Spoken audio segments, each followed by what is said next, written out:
God is good, and yet, maraming mga challenges sa buhay. Sa kabila ng ang Diyos ay mabuti, maraming nararanasan tayo mga challenges sa buhay. And I know you will agree na maraming challenges. Sino dito ang hindi nakaka-experience ng challenges sa buhay? Uy, ako lang yata. Lahat tayo na-experience ng mga challenges sa buhay. And yung iba, hindi lang challenges, yung iba ay humahantong pa sa death, sa kamatayan. At kung tayo naman ay nakasurvive, may naririnig tayo sa ibang tao na, uy, nakasurvive ka, buhay ka pa. Hindi dahil sa masamang damo ka, kung hindi, yung iba sinasabi nila, buhay ka pa, meron ka pang gagawin, meron ka pang misyon sa buhay. Which is true, totoo naman. Dahil buhay ka pa, meron ka pang magagawa sa buhay. Dahil kung patay ka na, ano pa nga naman na magagawa mo? Pero dahil buhay ka, alam natin na meron tayong magagawa pa sa buhay na ito. And aren't you glad? Tayo ay binibigyan pa ng Diyos ng extension sa buhay na ito. Marami sa atin, nung dumating itong delubyo sa buong mundo na ito, ay nanganib ang buhay at muntik-muntikanan talaga na makapiling na si Lord. Pero tayo ay naririto pa. Kaya salamat sa Diyos at tayo ay narito pa, tayo pa ay buhay. At dahil buhay pa tayo, marami pa tayong pwedeng gawin. At dahil marami pa tayong pwedeng gawin, isipin natin, kung ito yung huling araw na natin, will it make a difference in your life? Kung itanong ninyo sa sarili ninyo, sabihin niyo sa sarili ninyo na, paano kaya kung isang araw na lang ako mabubuhay? Will it make a difference in my life? Ano kaya ang aking iisipin? Ano kaya ang aking gagawin sa loob ng isang araw, na huling araw ng aking buhay? At of course, depende yon sa kung ano ang tingin mo sa buhay. Kung ano ang kabuluhan ng buhay sa iyo. Depende yon sa gagawin mo dun sa isang araw na iyon. Sabi nung isang quote, once you understand the power of your words, you won't just say anything. Kung alam mo yung kapangyarihan ng bawat salita mo, na lumalabas sa iyong bibig, hindi ka lang basta-basta magsasabi o magsasalita ng kung ano-ano. Once you understand the power of your thoughts, you won't just think anything. Yung iniisip mo, alam mo na your thoughts will translate to actions. At yung actions nagiging habit. Kaya kung alam mo yon, pag naunawaan mo yung bagay na yon, hindi ka lang basta-basta mag-iisip ng kung ano-ano. So once you understand the power of your presence, you won't just be anywhere. Kung nauunawaan mo na may kapangyarihan yung presence mo. Yung sa mga lumalaking mga bata lang, mga nag-aaral, kapag meron silang mga activities at magpe-perform sila on stage, alam niyo ba ang unang ginagawa ng bata pagka sila'y nandun sa stage? Hinahanap nila yung presence ng mga magulang. Napaka-powerful. At sabi sa pag-aaral, napakahalaga ng presence ng mga magulang kapag ang mga anak ay merong activity sa eskwelahan. At kapag naunawaan natin na yun, na hindi lang sa eskwelahan, kung saan at kailangan ang iyong presence at naroon ka, makikita mo na merong kapangyarihan ang iyong presence. And also, once you understand the power of your life, you won't just live it any way you want. May kapangyarihan. Merong kapangyarihan yung Diyos na pinapadaloy sa iyo at sa akin. At once na naunawaan natin yung katotohanan na yon, hindi lang tayo basta mamumuhay kung papaano natin na gustong mamuhay. Kung hindi, yung kapangyarihan ng Diyos na iyon ay i-maximize natin sa buhay. Kung titingnan natin yung big picture ng ating buhay, our individual lives play a significant role in God's grand plan. Yung bawat buhay ng bawat isa sa inyo, kasama ko, ay malaki ang papel sa plano ng Diyos sa pagliligtas sa sangkatauhan. Kung iniisip natin na si Jesus Christ lang ang bahala na magligtas sa atin, pero paano makakarating sa mga tao yung mensahe ng kaligtasan kung hindi sa pamamagitan mo, kung hindi sa pamamagitan ko? So the challenge before us is to glow up. Familiar yung term na yan sa mga millennials at saka sa mga kabataan ngayon. Ang ibig sabihin ng glow up is to transform, to change for the better.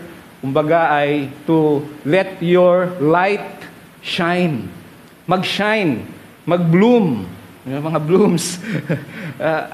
Makita ng mga tao yung kabutihan, yung pag-ibig, yung biyaya, yung grasya, awa at habag ng Diyos sa buhay natin. At sa pamamagitan noon, pag nakita nila, magte-thank you sila sa Diyos. No? Titingala sila at magpapasalamat sila sa Diyos na meron palang ganito sa totoong buhay ng tao. Aming Panginoon, maraming salamat sa inyo at kami ay naririto nag-celebrate ng inyong kabutihan. Salamat sa maraming taon na inyong ibinigay sa bawat isa sa amin and sa iyong church as a whole. Dalangin namin na turuan po ninyo kami sa umagang ito sa aming pagbubulay-bulay, pag-uusap tungkol sa iyong makapangyarihang salita na siyang bumabago sa amin. Tulungan po ninyo kaming maunawaan, buksan ng puso at isipan namin at maunawaan ang karunungan na nagmumula sa inyo. Salamat po. Amen.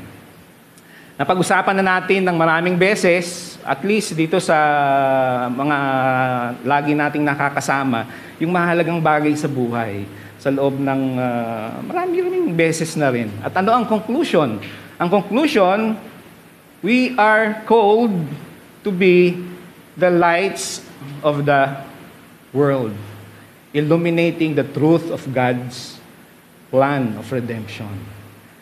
Sa dinami-dami ng mga mensahe, ng mga pinag-usapan natin, na pinapaulit-ulit natin, ang conclusion lang talaga, tayo ay tinawag para magliwanag yung ilaw at para maliwanagan din yung ibang tao. Maintindihan din ng ibang tao. Ano ba yung plano ng Diyos sa mundo? Ano ba yung plano ng lumikha sa bawat isa sa atin tungkol sa kanyang nilikha? So, merong tatlong bagay na gusto kong i-take home ninyo pagkatapos ng ating celebration na ito, na I hope ay makatulong sa buhay ng bawat isa sa atin. Sa pagpapatuloy, kung di pa natin alam kung gaano kahaba yung buhay pa na ibibigay ng Diyos sa atin. Ang lagi nga nating sinasabi, ang kamatayan ay una-unahan lang. Pwedeng mauna ako, mauna kayo, pero mauna na lang. Hindi natin alam. Naghahanap lang ng dahilan ang kamatayan. Pero merong tatlong bagay na gusto kong baunin ninyo sa bahagi rin ng ating celebration at bahagi rin ng gusto kong baunin ninyo, alalahanin ninyo palagi. Unang-una ay yung katotohanan na gusto ng ating Panginoong Hesus na tayo ay maging intentional. Ibig sabihin ay meron tayong iniisip na gagawin, meron tayong intention na gagawin at gagawin nga natin. Kumbaga may bucket list ka at yung bucket list mo na yon ay you compare dun sa kung ang Diyos ay gagawa ng bucket list, i-compare mo yung bucket list mo at i-reconcile mo dun sa bucket list ng Diyos. Sapagkat ang gusto ng ating Panginoong Hesus ay maging intentional tayo. Hindi yung hihintayin mo lang kung ano, yung lagi kong sinasabi yung hipong tulog. Ang tinatangay lang daw ng agos ay yung hipong tulog at saka yung patay na hipon. Pero kung gusto nating wag tayong tangayin ng agos, tayo ay hindi papatangay sa agos. Ibig sabihin tayo ay buhay at hindi tayo tutulog-tulog. Sapagkat ang gusto ng ating Panginoong Hesus ay intentional tayo sa ating pamumuhay. Verse 14, you are the light of the world. A city on a hill cannot be hidden. Neither do people light a lamp and put it under a bowl. Instead, they put it on its stand, and it gives light to everyone in the house. In the same way, let your light shine before men, that they may see your good deeds and praise your Father in heaven. So ang challenge, ang hamon ay paliwanagin yung ilaw. So, ibig sabihin, in-explain din doon sa kasunod, so that they may see your good deeds and praise your Father in heaven. Yung makikita ng tao ang iyong mabubuting gawa. At pag nakita nila yung mabuting ginagawa mo, ay anong magiging resulta? Mapapurihan, mapapasalamatan, mapaparangalan yung Diyos. So napakahalaga na we let our light shine. Sa ibang salita, glow up. Sabihin nyo nga na malakas, glow up. Yan. Gusto ko mapanaginipan din nyo yung glow up na yan. At alalahanan natin palagi. Ang ibig sabihin, our actions should reflect the glory of God. Dun sa mga ginagawa natin, makikita ang kaluwalhatian ng Diyos. Kung paano magmahal ng Diyos, kung paano mahabag yung Diyos, yung glory ng Diyos ang makita. And not only that, we are created for good works. At yung good works na yon ay inihanda na ng Diyos sa atin noon pa mang una.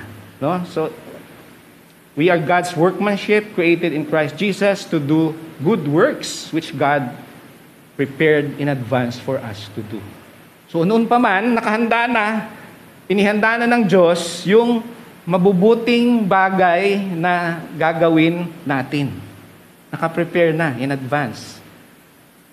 Tagalog, ang ganda. Tayo'y kanyang nilalang, nilikha sa pamamagitan ni Kristo Jesus upang iukol natin ang ating buhay sa paggawa ng mabuti na itinalaga na ng Diyos para sa atin noon pa mang una. So until that time na ma-realize natin na mayroong Diyos na siyang lumikha sa atin, lagi mong tatanungin yung buhay. Bakit ba ako buhay? Ano bang kahulugan ng buhay? At sasabihin mo, ako'y isang talaga ba na inihanda ng Diyos yung mga bagay na yan, na mabubuting bagay na gagawin ko? Ako ay isang weak mortal. Ako ay isang taong marupok. Ako ay nagkakasala. Nagkakamali. Meron na po ba ditong tao na hindi na nagkakamali, hindi na nagkakasala? Ako na naman lang ba? Lahat po tayo ay nagkakamali, tayo ay nagkakasala. Until we realize na tayo ay makasalanan, hindi natin hahanapin yung kahulugan ng buhay. At narinig na natin ng matagal ng panahon na pag sinasabi natin na wala kang influence dahil yan lang ang kakayanan mo, ganyan ka lang, hindi totoo yung bagay na yon. Dahil kahit sino, kahit ikaw, kahit ako, ay merong influence. Pinanood natin nung nakaraang mga matagal ng panahon, may isang natutulog lang siya, binidyo niya yung kanyang pagtulog. Naging viral. Naging viral yun. Tingnan ninyo, wala lang ginagawa. Isang tao lang, walang ginagawa. Napakalaki ng influence. Kayo rin. Kaya hindi nyo pwedeng sabihin na wala kayong influence. Minsan yung iba, ini-influence nyo ng kasipagan, ini-influence nyo ng karunungan. Minsan din, ini-influence yung iba ng katamaran at ng mga kalokohan. Di ba? Lahat tayo nagdaan dyan. Elementary, high school, college. Minsan, even after college, may mga ganoon pa. Ibig sabihin, meron tayong influence. While that is true, ang buhay ay hindi naman doon nagtapos. Dahil patuloy ang Diyos ay kumikilos sa daigdig. Hindi pa naman inaalis ng Diyos yung kanyang presence sa pamamagitan ng Holy Spirit. At nasaan ang Holy Spirit ngayon? Ang Holy Spirit, ang sabi ng Bible sa New Testament, ay nakatira doon sa mga taong sumasampalataya sa Diyos. I believe tayo dito ay sumasampalataya sa Diyos. Kaya nga tayo nandito ngayon at hindi kayo naglalaba, hindi ninyo ginagawa yung mga dapat ginagawa nyo ngayon in preparation for tomorrow at sa buong week. No? Tayo ay nananalig, sumasampalataya sa Diyos. At ang sabi ng New Testament, yung mga sumampalataya kay Jesus ay may banal na espiritu na nakatira sa kanila.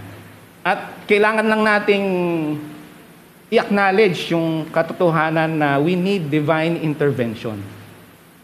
Kailangan natin ng awa, habag, yung pagkilos, kapangyarihan ng Diyos sa ating buhay. Bakit? Because we all have sinned and fall short of the glory of God. So walang hindi makasalanan. No, marami pa rin tao, iniisip nila, yung mga pastor, yung mga pari, yung mga ministro, yung mga leader ng relihiyon, hindi sila makasalanan. Hindi po totoo yun.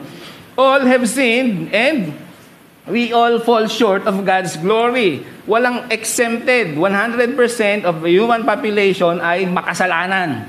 Kaya pag may nagsasabi sa inyo, well, hindi ako makasalanan, hindi po totoo yun. Ayon sa salita ng Diyos, we all have sinned and we fell short of God's glory. At ang maganda dyan, bagamat tayo makasalanan, yung banal na espiritu ay binibigyan tayo ng kapangyarihan. Matapos na tayo ay sumampalataya sa ating Panginoong Hesus, nagsisi sa kasalanan, pinananahanan ng banal na espiritu, yung banal na espiritu naman ay nakatira sa atin. Ephesians 1:13-14, ang sabi, you were included in Christ when you heard the word of truth, the gospel of your salvation. Having believed, you were marked in Him with a seal, the promised Holy Spirit. Sa sulat ni Pablo sa mga taga-Efeso, sabi niya, you were included in Christ after hearing the word of truth.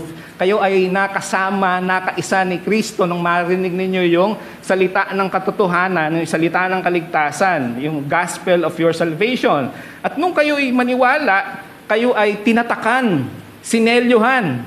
Alam niyo yung seal, parang stamp, parang yung BIR stamp, o kaya yung mga letter noong unang panahon, tinatatakan na gano'n. Ang ibig sabihin ay sealed. At yung banal na espiritu daw, kapag naniwala tayo dun sa mabuting balita ng ating Panginoong Hesus, ay tinatatakan tayo ng Holy Spirit. Ibig sabihin, yun ay katiyakan na tayo ay property ng Diyos. No, we belong to God. Sino po yung nanalig kay Jesus o naniniwala sa Diyos dito? Taas nga po ang kamay. Rest assured, kung kayo nananalig at yung pananalig nyo na yun ay totoo sa inyo, kayo ay tinatakan ng banal na espiritu sa inyong buhay. So hindi lang kayo, kung hindi yung Holy Spirit ay nakatira sa inyo, sapagkat ito raw ay deposit guaranteeing our inheritance until the redemption of those who are God's possession to the praise of His glory. At sa mamagitan ng banal na espiritu na yan, yung sabi sa 2 Corinthians 5:17, ang sino man na kay Kristo, nakipag-isa kay Kristo, nanalig, sumampalataya kay Jesus Christ, anong sabi? Ay isa ng bagong creation. Wala na yung dating pagkatao, siya ay bago na. No? Napakaganda ng katotohanan na yan. At dahil tayo ay patuloy na binabago ng Diyos, yun nga, ang challenge sa atin is to glow up, to let our light shine, that they may see our good deeds and praise the Father in heaven. Yung pagliliwanag ng ilaw natin sa buhay ay kasama dun sa grand plan ng Diyos, sa plano ng Diyos sa atin. No? God has a good purpose and He empowers us to glow up. He empowers us through the Holy Spirit, working in and through us. Of course, that requires personal transformation. Kung hindi nyo napapansin, kung i-compare nyo yung buhay ninyo noon at saka yung buhay nyo ngayon, may mga nababago. Kung hindi lang din nababago ang buhay ninyo, magtataka tayo, totoo ba na ang Diyos ay gumagawa sa buhay ko? Pero dahil ang laki na ng pagbabago, alam natin na ang Diyos ay kumikilos, gumagawa sa ating pagbabago. We are glowing up nag-glow up na tayo. And by shining our light, no, we reveal the truth of God's love and mercy. Sabi sa Philippians 2:13, it is God who works in you to will and to act according to His good purpose. Ang Diyos din ang nagbibigay sa atin ng kakayanan na yung plano ng Diyos, yung purpose ng Diyos sa buhay natin ay mangyari. At kapag tinanggap natin sinagot natin yung call ng Diyos na yon na patuloy na transformation sa ating buhay at mag-glow up tayo na patuloy, nakikita ng iba yan.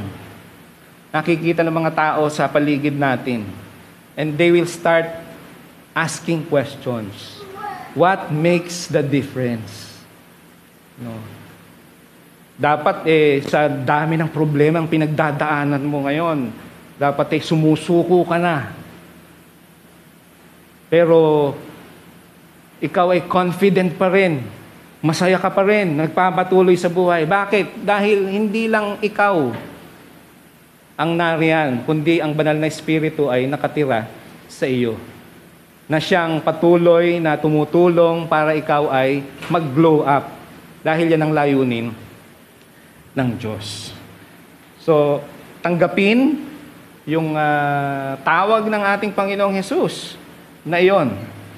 At tayo ay patuloy na magpabago, isuko natin ang ating buhay sa Diyos. And by shining our light, we reveal the truth of God's love and mercy. Pag nakita ng mga tao yon, we will inspire them to glorify our Father in heaven. So ang challenge na babaunin nating lahat ay glow up. Kasama na yung pag-grow up, pag-mature, yung pagniningas, pag-ilaw, pagsindi, pagliliwanag ng ilaw ng Diyos. In other words, yung kabutihan na makikita ng mga tao sa pamagitan ng ginagawa ng Diyos sa atin na pagbabago sa ating buhay. At yan din ang pinagpapasalamat natin sa Diyos sa ating 9th anniversary. We see how God works sa aming buhay. At of course, maraming mga bagay pa ang babaguhin ng Diyos sa akin personally at alam ko sa inyo rin. At yun ang patuloy nating prayer. No? Glow up. Aming Panginoon, maraming pong salamat sa inyo sa time na ito. Makasama namin ang aming mga kaibigan, mga kakilala, mga mahal sa buhay as we celebrate your goodness sa mahabang panahon, hindi lamang sa loob ng 9 na taon, kundi sa napakahabang panahon ng aming buhay. Aming dalangin, aming Panginoon, ay patuloy na tulungan po ninyo kami sa mga challenging moments ng aming buhay. At maalala namin yung katotohanan na yon na hindi lamang kami, kundi kayo ang kasama sa pagharap sa marami pang mga pagsubok sa buhay na ito. Maraming salamat dahil maraming mga masasayang mga times that we can celebrate, kagaya po nito. At hindi lamang puro pagsubok, problema ang aming nararanasan, kundi maraming mga pagpapala nagmumula din sa inyo. Purihin ka aming Panginoon at patuloy na maalala namin ang katotohanan na ito na ang inyong ilaw ay magliwanag sa aming buhay. Salamat po. Amen. Magandang umaga po sa ating lahat.